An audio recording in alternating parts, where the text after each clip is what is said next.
Okay जो हमारा आज का टॉपिक है that is confusing words.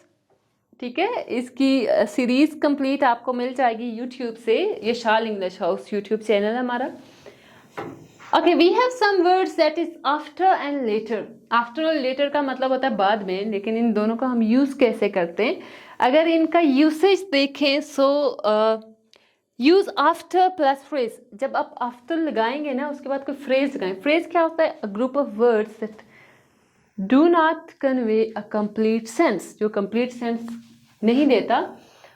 And use letter. Letter कब लगाएंगे? अलोन। इसको बेशक आप अकेले यूज करें।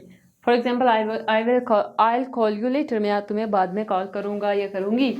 I will call you after I get home. अब आफ्टर है तो इसके बाद ऑब्वियसली आपको कोई फ्रेज लगाना पड़ेगा या सेंटेंस लगाना पड़ेगा। I get home. फर्स्ट की bought new car 2 weeks later. अब यहाँ पे आपको लग रहा होगा कि लेटर के बाद कोई वर्ड क्यों नहीं है। क्यों नहीं है? Because it's comma. कॉमा के बाद नया सेंटेंस स्टार्ट हो रहा है। He bought a new motorcycle 2 weeks after he brought a car. अब यहाँ पे अगर आफ्टर के बाद ये लगाएंगे तो आप कॉमा नहीं लगाएंगे। लेटर के बाद कॉमा लगा सकते हैं, आफ्टर के बाद यहाँ पे कॉमा नहीं लगेगा। Next is you can say later plus time period refer to unspecified time in the future। अब जो अगर इस टाइम पीरियड में दिस वीक और दिस ईयर आप ये कहते हैं कि इस साल या इस हफ्ते कोई काम होगा, लेकिन बाद में, तो आप क्या लगाएंगे? Later. I will finish the project later this week. ठीक है। Will go on vacation later this week. Next क्या है? यस, कोई भी सेंटेंस आफ्टर के साथ ऐड ना करें, आफ्टर को रिप्लेस करें विद आफ्टर वर्ड्स।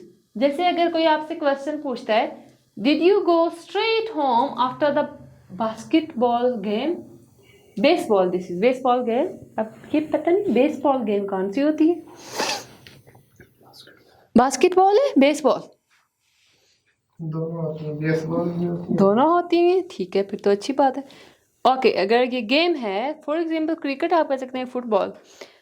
ये तो बॉयज़ को पता होगा क्योंकि गर्ल्स तो ऐसी गेम्स नहीं खेलती। Okay, did you go straight home after the baseball game? आप आंसर में ये नहीं कह सकते now we went out for drinks after. हम इसके बाद वहाँ गए थे, या we went out for food after. यहाँ पे आफ्टर की जगह क्या लगाएंगे? Afterwards. We went out for drinks afterwards, बाद में, इसके बाद।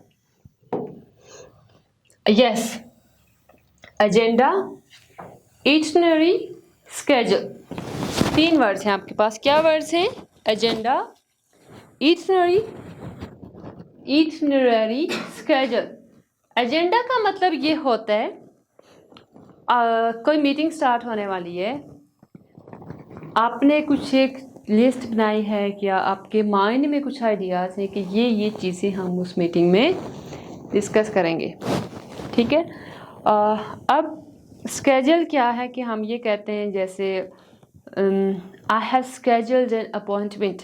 मैंने डॉक्टर के साथ अपॉइंटमेंट स्केड्यूल की है, डेट ली है, दैट इज़ कॉल्ड स्केड्यूल। और ये जो वर्ड है, इट मीन्स कि you are going for a trip. आप किसी टूरिस्ट प्लेस पे जा रहे हैं, घूमने फिरने जा रहे हैं, और वहाँ पे आप इवेंट्स प्लान करते हैं। जैसे टूरिस्ट प्लेस, वो क्या हो बोलते हैं उनको, टूरिस्ट प्लेसेस नहीं, ये टूरिस्ट गाइड्स बोलते हैं आई थिंक। वो जो लोग आपको लेके जाते हैं डिफरेंट वेकेशंस पे, या जैसे ट्रिप्स पे लेके जाते हैं, टूरिस्ट एजेंसीज आई थिंक उनको कहते हैं। वो जब आपने देखा होगा मोस्टली वो लोग पोस्टर शेयर करते हैं, एडवर्टीजमेंट्स, तो उन पे कंप्लीट स्केड्यूल होता है। फॉर एग्जांपल इस्लामाबाद से गाड़ी इस टाइम निकलेगी 8 AM और 8 PM, then we will reach Murree. इस टाइम पहुंचेंगे, वहाँ पे खाना खाएंगे, वहाँ पे पूरी डिटेल बताते हैं कि ये काम होंगे। ठीक है, फिर उसके बाद वापस कब आएंगे, that is called itinerary. Schedule मैंने आपको बता दिया, एजेंडा बता दिए।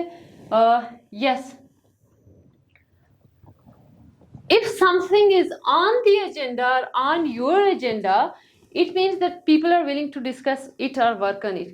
अगर आप ये कहते हैं ना that this is on my agenda, कि ये चीज़ मैं डिस्कस करूँगा ऑनवर्ड, जैसे मीटिंग होने वाली है कोई, आप कहते हैं कि like we want to buy some more whiteboards or some more you can say chairs for this classroom and this thing is included in my agenda. लेकिन कि ये बात आप मीटिंग में डिस्कस करेंगे, मीटिंग में डिस्कस करेंगे तो आपको ये आपका ये पॉइंट जो है वो समझा जाएगा वहाँ पे।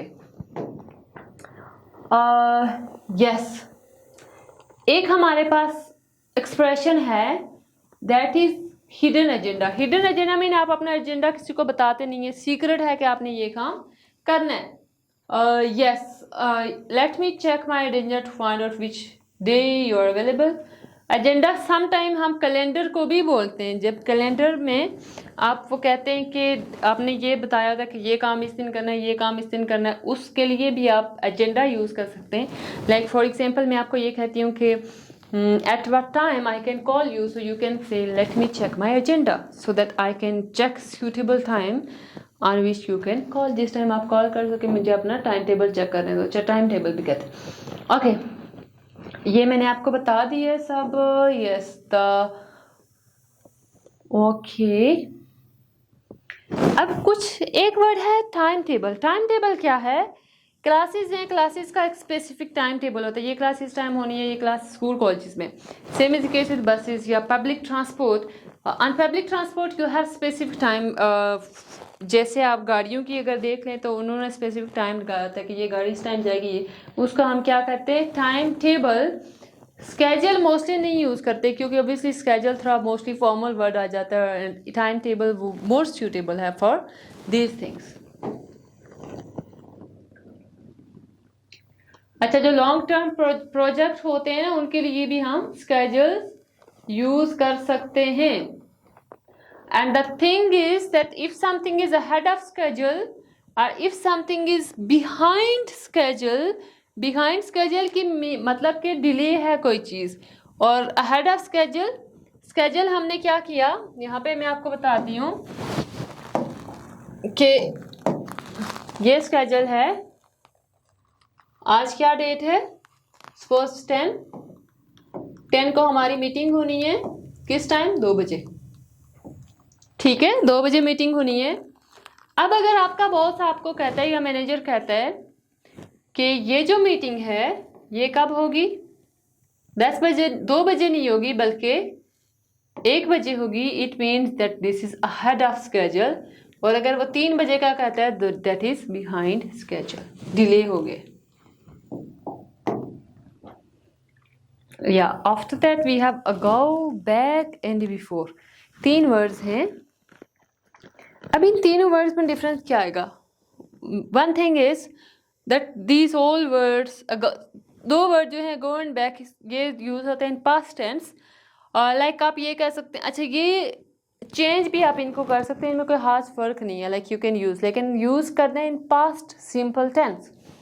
आई graduated from high school 10 years ago। 10 साल पहले मैं ग्रेजुएट हुआ, या आप कह सकते हैं कि we sent the package 3 days ago। ठीक है, I moved here after 5 years back. लेकिन बैक जो है that is informal word, ago जो है वो ज़्यादा फॉर्मल है।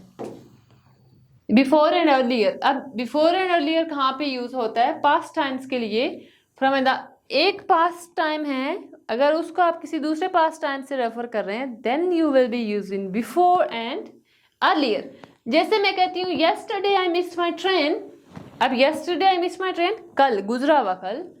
आई got to the train station at 7:10 but the train had left 10 minutes before.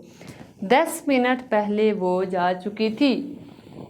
Past incident, उससे फिर पहले क्या हुआ? उससे पहले क्या हुआ? बस चली गई। मैं वहाँ पे गया लेकिन मुझसे पहले बस चली गई। अर्लियर भी आप कह सकते हैं 10 minutes earlier. I was very happy when I got this job last January but I had lost my previous job 6 months before or 6 months earlier। मैंने क्या किया कि मैं बहुत खुश था क्योंकि मुझे लास्ट जनवरी में एक जॉब मिली, लेकिन मुझे उससे 6 महीने पहले क्या हुआ कि मेरी दूसरी जॉब चली गई थी। ओके, ये हमारे कुछ कंफ्यूजिंग वर्ड्स थे, ठीक है। इसके बाद हम लोग सेम वीडियो हम अपलोड करेंगे for some more confusing words. Thank you so much, अपना बहुत सारा ख्याल रखिएगा। अल्लाह हाफिज़।